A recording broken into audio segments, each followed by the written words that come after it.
In other news tonight, the battle of the bubbly is brewing between President Donald Trump and the European Union. Trump's threat of a 200% tariff on European alcohol is sending alarm bells through the wine and spirits industry right here locally.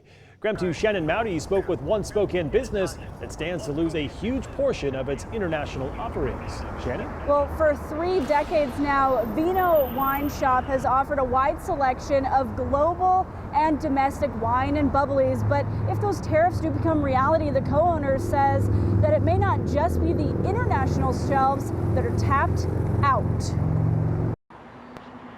Inside Vino WineShop, there's diversity enough for every palate, including co-owner John Allen's. And that's the reason I'm in the business, because I want to taste everything.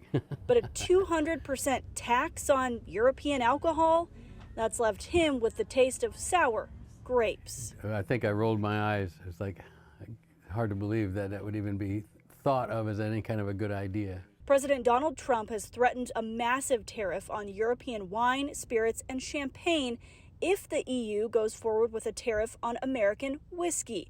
But the EU's import tax is a response to American tariffs on steel and aluminum, expected to go into effect April 1st.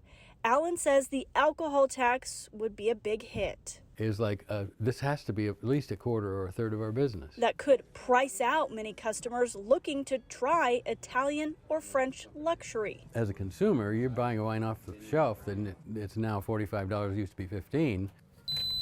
He says Vino would have to mark up prices if they didn't just cut those offerings entirely. And he says while it may seem like this would drive down competition and boost American wineries, that may not be the case. Sort of cutting off the ones that have the greatest tradition, the long-standing reputation, creating an environment where it's impossible for them to survive. Many of the smaller distributors, he says, also serve domestic wineries. Washington State's Wine Commission says they're monitoring the fluid situation with more questions than answers bubbling to the top. Now, Allen guesses that it will be the smaller, more vulnerable distributors, which again, sometimes do get those American wines into the hands of customers and restaurants.